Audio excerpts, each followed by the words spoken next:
it away. All right, so I wanted to share the importance of goal setting in your marriage. Mm-hmm. So today, Patrick and I, we spend time with each other on Mondays. It's our date day.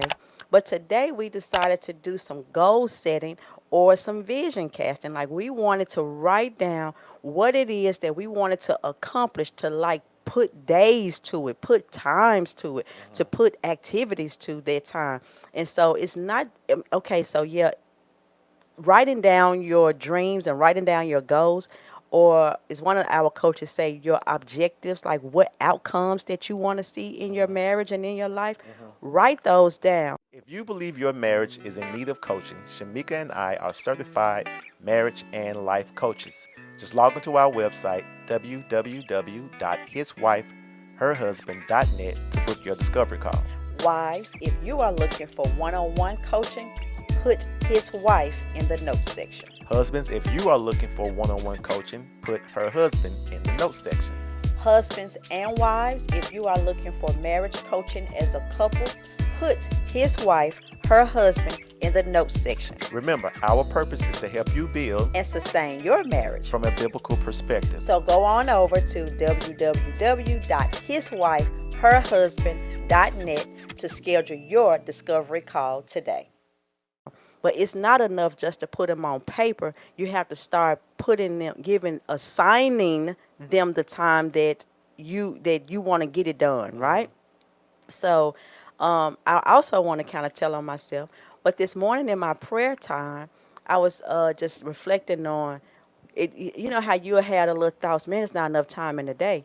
And a lot of times we say these things, but we don't think about basically you telling the Lord that He didn't know how much time to give you in a day.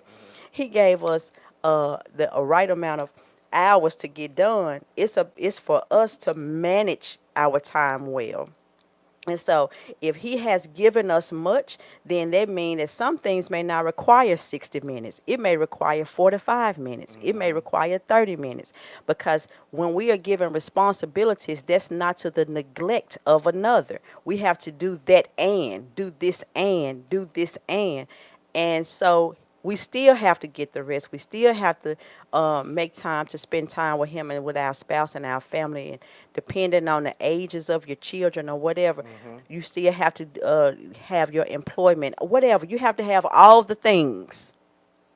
That's still not for you to neglect doing and managing your time well. So in a way, it may require you putting outcomes down that you desire as a couple. Mm-hmm. And also, it's wise to even write down your own goals, Mm-hmm. like your individual heart desires, and then you work it out, or you how can I say, you blend it in, right? You blend in your role as husband, wife, as individual into this marriage institution. Mm-hmm. That's what we're doing. Mm-hmm. We're working through it. We're figuring it out.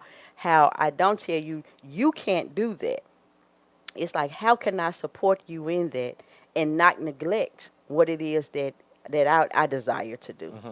It's just so happen now. It makes it a whole lot easier when when you and your spouse come together on one accord to accomplish a thing. Right, but that takes great communication, as well as how can, even if that's the case, it's because what you were saying, like, how do I accomplish what I want to accomplish as well without interrupting the marriage? So you're Correct. saying, how do I support the person? But the Mhm. person who is going after their dream and a goal is, how do I do this without neglecting my marriage and Yeah. without neglecting my rest, or my children?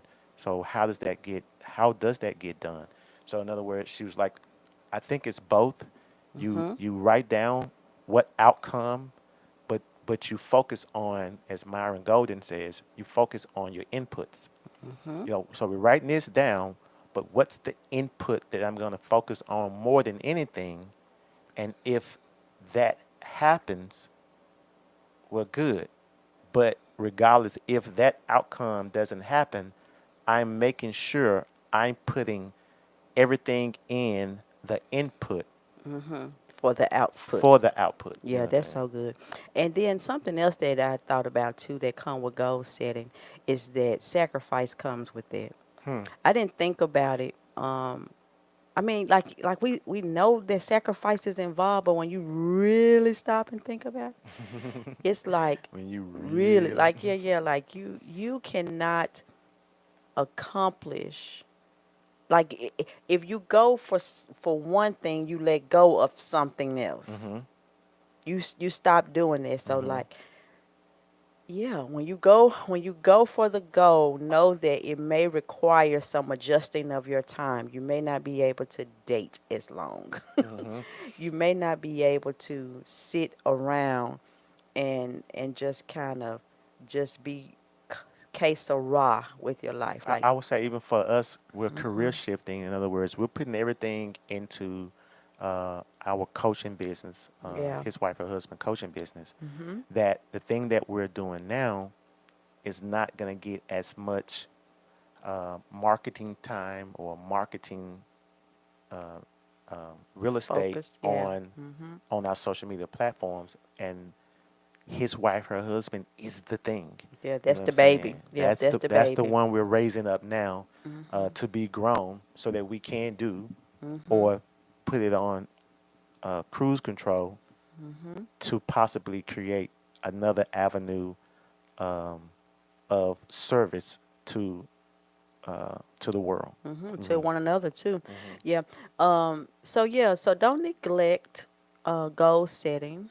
Don't neglect getting together with your spouse and dreaming again. That's good. Sometimes That's in good. the day to day life and Why duties, do you why, so we forget. why do you think we We stray forget. away from? Yeah, it's the hustle and flow. It's the hustle and flow of Hustle and life, and I say that to say like you basically what you're hustle flow. doing, you working like you're working to survive, and you're just trying to stay alive in the struggle, right? You Mm-hmm. just surviving. But then it does come a time again if you don't remember the why you're showing up to work. Mm-hmm. Why am I going? You'll find yourself doing it for a dollar and not for the dream, right? You're not doing it because this is the will of God for your life. We just get off.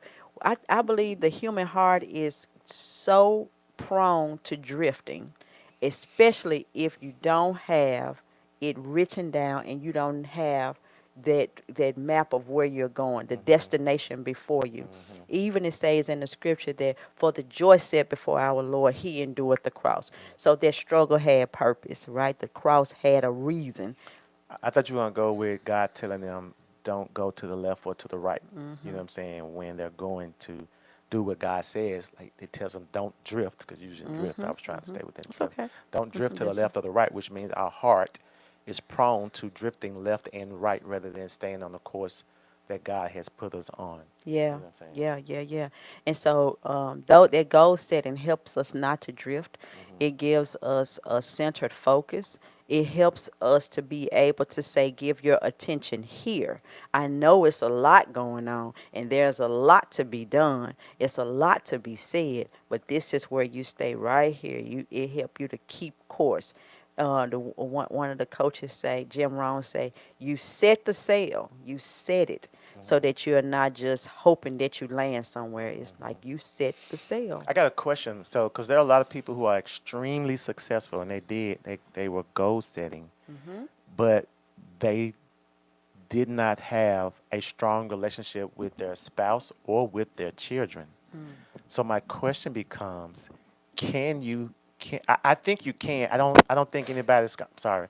I don't think anybody has taken the time to find out how do you get both.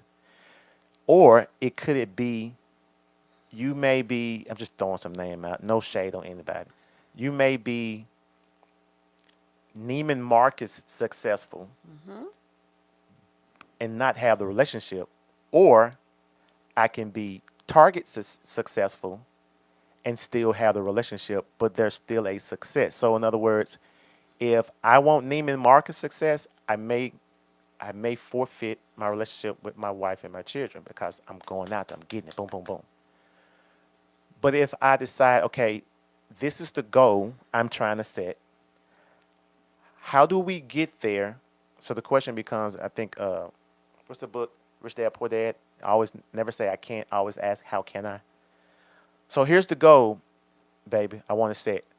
How can we get there without neglecting one another, Sacrificing the relationship. without neglecting one another, or neglecting our children, or neglecting our health, and then you figure out the types of input to do that. I think if you start there, it becomes better. You know what I'm saying? It becomes doable. Yeah. I think a lot of times too, especially with and I will be able to tell you real soon. And I will say that we have experienced our level of success, and our children are with us, and we are with each other, right? So in a way, I say that to say that in the midst of you experiencing it, you take them with you. Would you go on this journey with me? Like, you come in the office, you come in my space, you're always welcome there.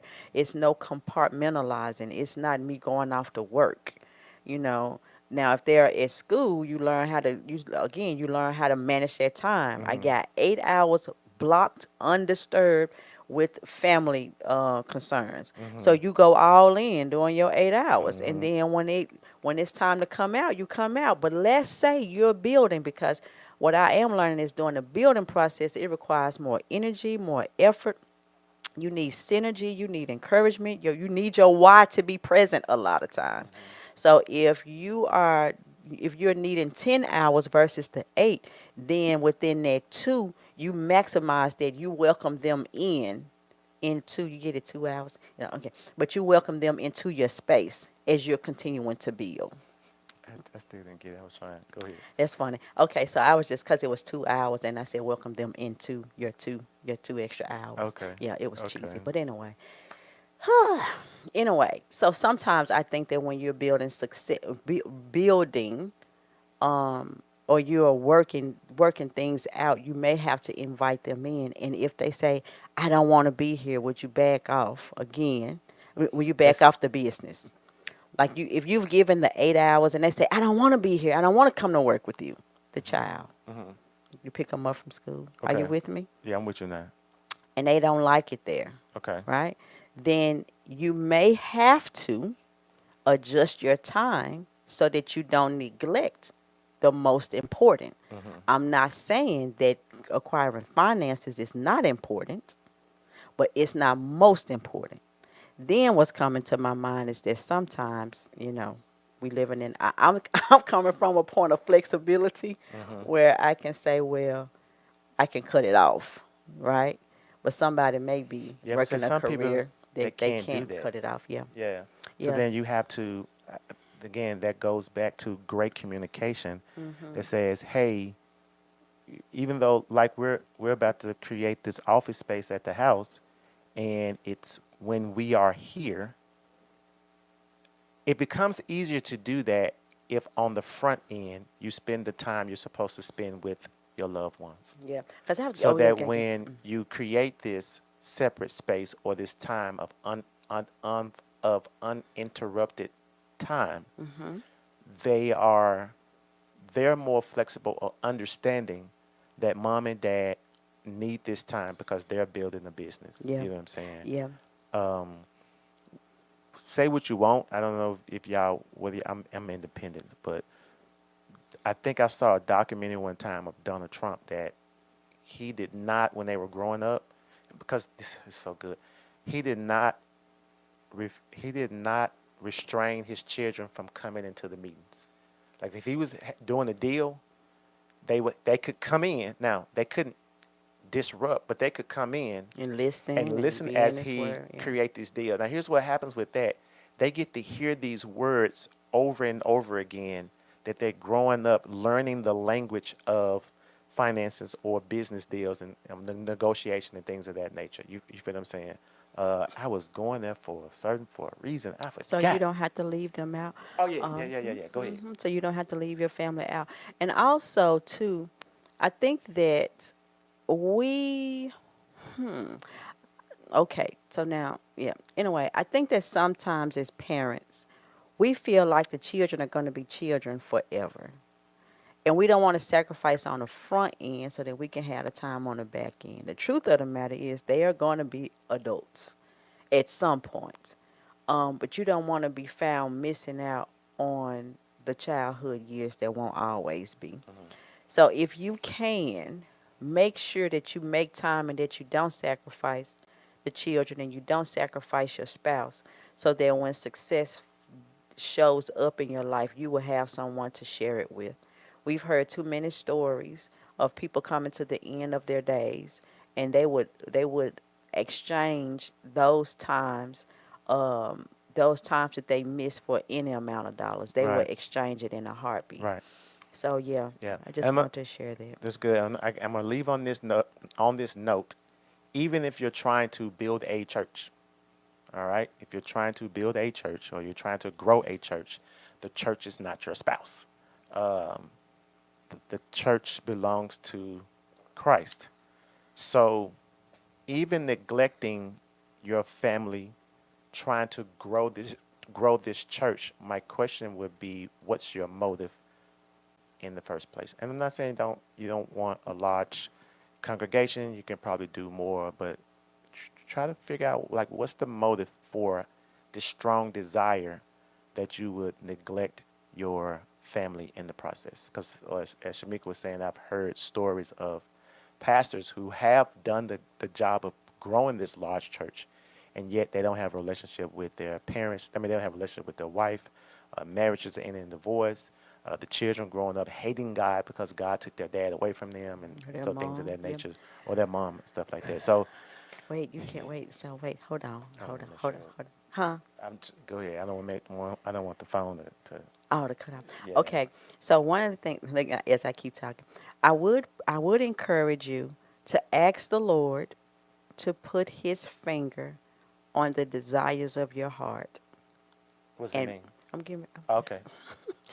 so that whatever desire it is, the pureness of God will remove any motive, any impurity that could be there, because it could be a good desire, but it's not right for you to do that. Meaning the Lord is the Lord of the church. He may have asked you to steward that, but because you're coming from a place of impureness or you're trying to make a name for yourself, like he will expose whatever that thing is that's in your heart that shouldn't be there. That's the driving force, other than this is what I will have for you to do. And that's putting his finger on your desire is discovering Your real your reason real why. reason. Okay. Yeah. Yeah. So anyway, I just I want to encourage you to ask the Lord to purify your heart, so that your motives can be pure, and continue to dig in and ask why. Keep asking why. Keep asking why. Keep asking why, because then you'll get to the bedrock of the reason why, Hmm. and then you will know whether He is asking you to lay that on the altar, let that burn, Mm-hmm. let that die, right? Or He'll see what your real motive is. If it's really for Him, then you'll trust Him to bring that thing back up. He gonna Mm-hmm. take care of it. Mm-hmm. So yeah, I think that's it. It was something else that you said, but I can't remember. But be encouraged that the Lord has called us to trust Him and to walk with Him, and yeah, So if you found value in this video, make sure you share the video. Make sure if you have not already subscribed, over 50% of you all who are watching who have not subscribed, make sure you subscribe. Hit the bell notification so that when we go live and drop new videos, you'll be the first one to get that. Make a comment. Let us know what was uh, what was inspiring about the video, what was convicting about today's podcast, what was encouraging about the podcast. Let us know in the comment section, and don't forget about the workshop that we will be having. Make sure you click the link to secure your spot today. and we'll see you next week. Amen. All right, take care.